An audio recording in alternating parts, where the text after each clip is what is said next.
to need help when you get out of here.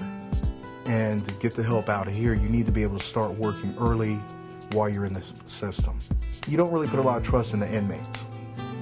That's basically it. You have to have trust. I put my trust in Craig Powell and PowerNet. So many people have come up to me and say so many profound things to me, like, oh, you need to get out of here and do such and such and do so-and-so and follow your dream because you really have something that's really awesome that you need to share with people. And I'm like, wow, are you just saying that or do you really mean it? I don't know. But I feel like for all those people to come to me and say that, some sort of change has occurred within myself. When I first started, just growing up, period, I was emotionally detached. And the program has answered some questions about life and living and putting things in the right perspective, and basically allowed me to be vulnerable in a healthy way. You know, the friendships and healthy ways to love and healthy ways to think. If you want an opportunity to meet positive individuals that's really coming in from the streets, that's not getting paid, you know these people really care for you. They're taking time out of their own lives to come in and help you and assist you on things that you want to do with your life to help better yourself. I mean, what do you have to lose? It's been times and things that I thought I wasn't going to survive. It wasn't always pretty. It's been some harsh, you know, it's either do or die, either them or me. But the Lord seemed fit to make me be the one to be here.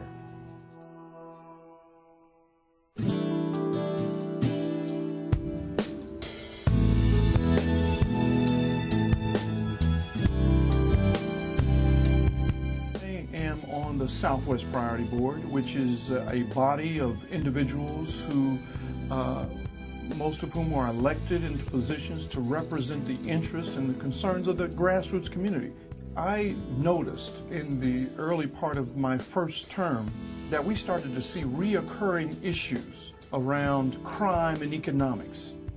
And then from a series of focus groups, community meetings, think tanks, and other public forums, we decided without a shadow of a doubt that reentry, ex-offender reentry, was by far the best, most potent, and immediate way to make a positive impact within the inner city communities that are suffering from a myriad of different issues.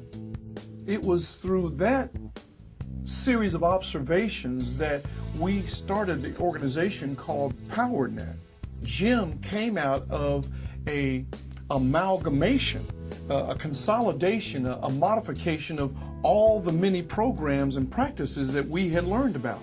So we took the best of the best.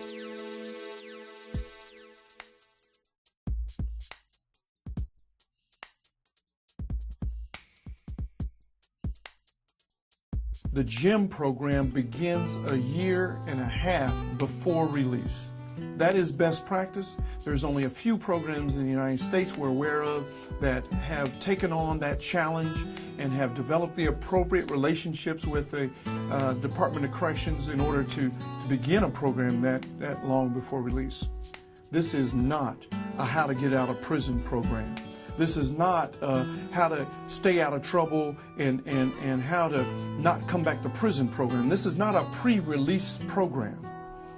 This is, in fact, a leadership development program because we have only been able marginally to get what we've expected.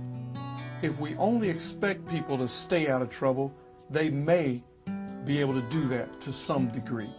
And nationally, the figures indicate that most are not able to stay out of trouble. What we are doing is the best we can to identify and to help individuals in prison self-identify who are wanting to turn their lives around, who are committed to right living, who want to be part of the solution as opposed to part of the problem. If we can support them and motivate them and encourage them and provide whatever resources necessary for them to become gainfully employed or a successful entrepreneur, we've both decreased crime and improved the local economics in that community or neighborhood.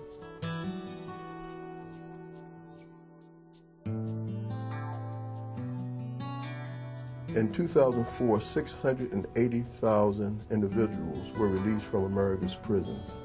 So what happens? What happens to society? Now we have to thank God for programs such as PowerNet, reentry programs that are really, truly trying to do something for that man or woman who is coming out of prison. If you don't invest in this program now, or in a reentry program for these people now, you're going to invest later by paying yearly for them to be incarcerated. If you consider it costs between $23,000 and $25,000 a year to incarcerate someone in an Ohio prison, that person can be helped on the outside for less than 10% of that cost. Not to mention the thousands upon thousands of dollars saved in terms of crimes not committed, in terms of lives and the lives of family members not destroyed or wasted.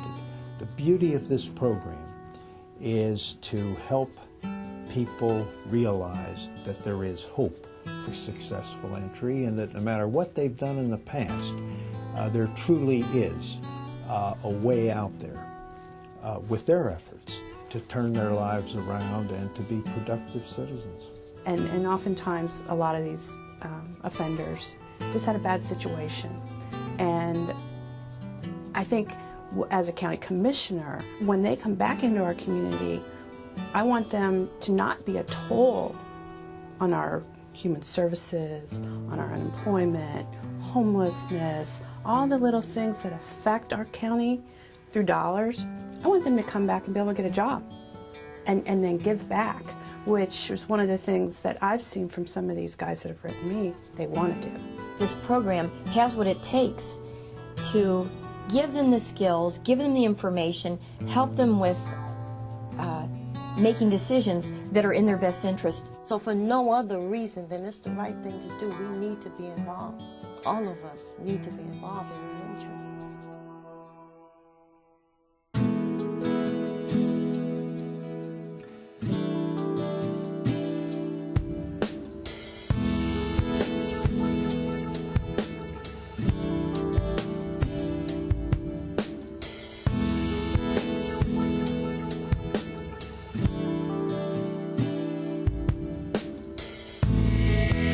In my opinion, in order to change behavior, you have to change the way a person thinks.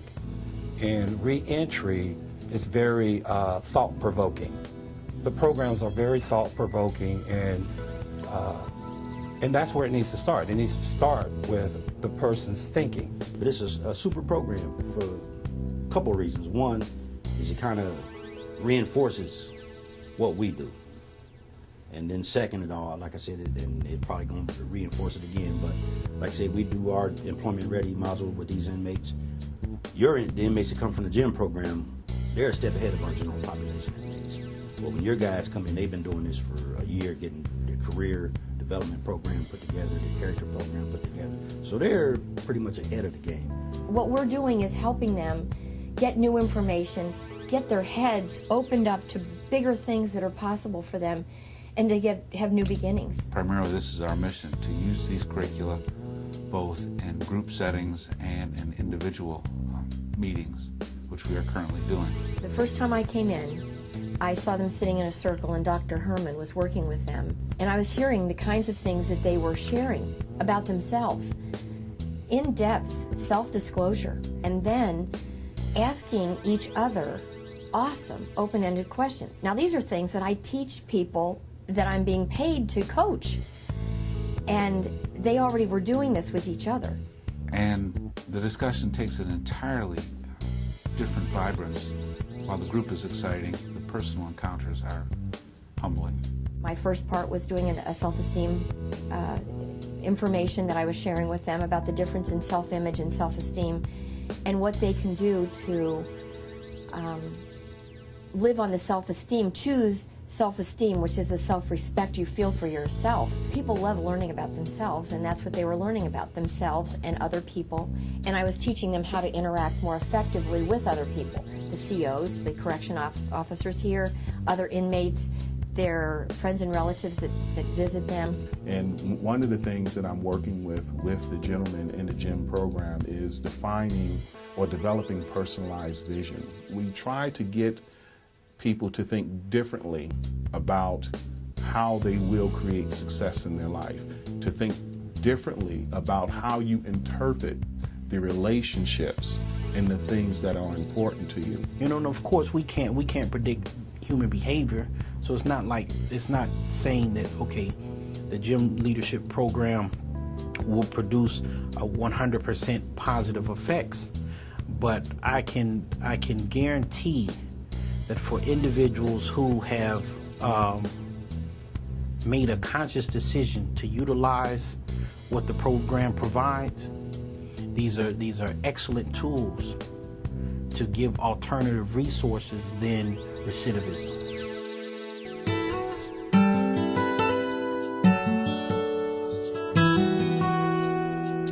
The idea of PowerNet and the ex-offender task force that Craig is helping to head is to find out what is being offered there by groups, by individuals, often on their own with no connection to anyone else or any other entity, trying to get them together as a united whole, not only to maximize what they're doing, but to identify the gaps in services and then filling the gaps. With all the best practices, with all the screening involved, and with all the resources we bring into prison, without the relationships, without the ability of a community to build one-on-one relationships with these individuals, it doesn't matter what best practice you have.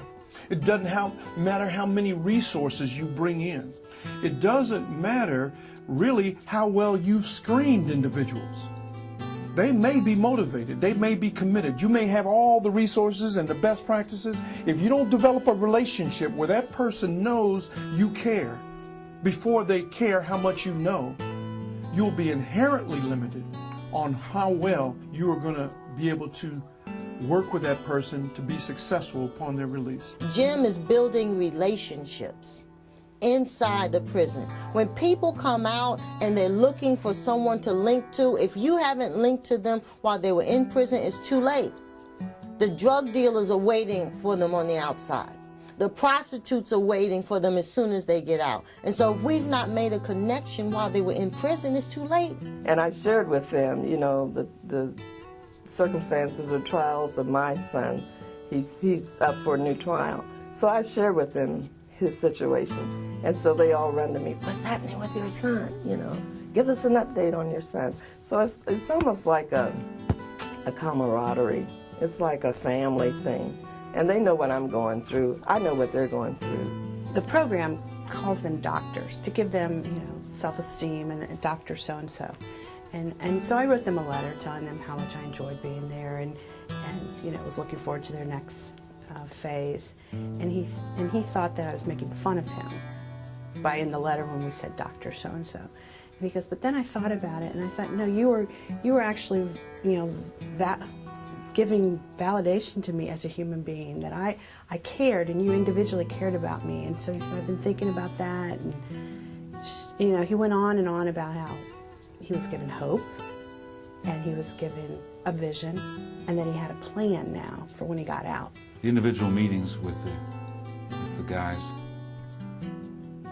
even at my advanced stage of human development, meaning how old I am blown away by their courage to suspend their cynicism.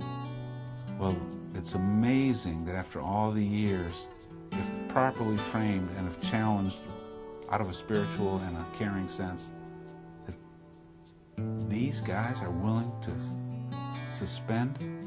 suspend their disbelief in a program for just a few minutes. That's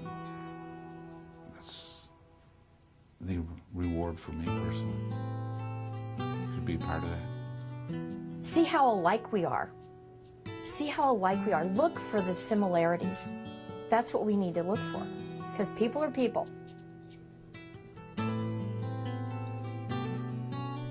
Love is love. we need to share more of it, all of us, to make our community, which is what we care about right here, better, and that also impacts the world.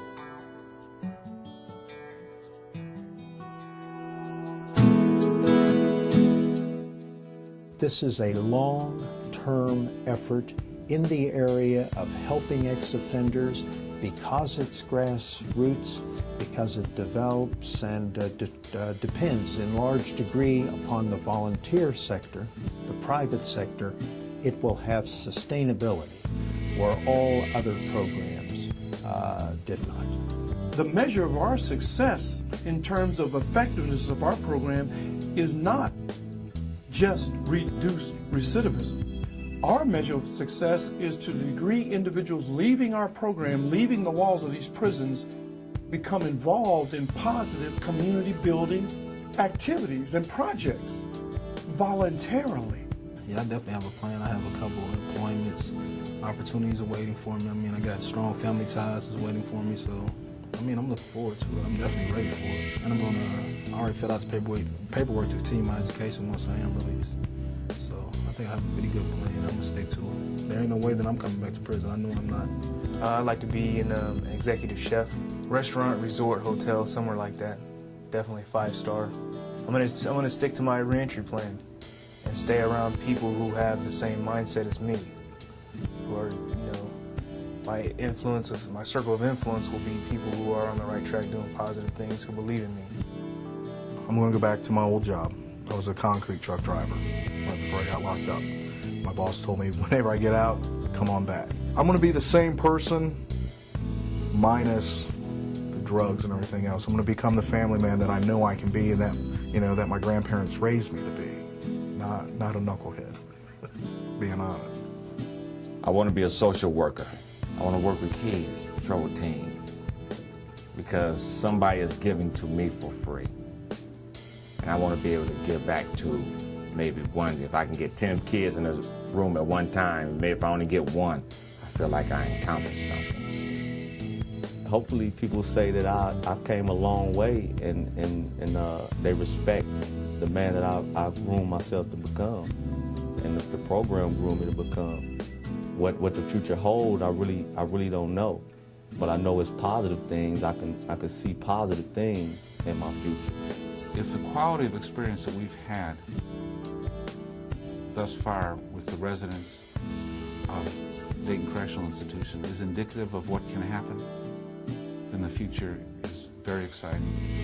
If we're successful with ex-offender reentry in building relationships in the community, within the faith-based and community-based organizations, if we're successful in getting the support from governmental and other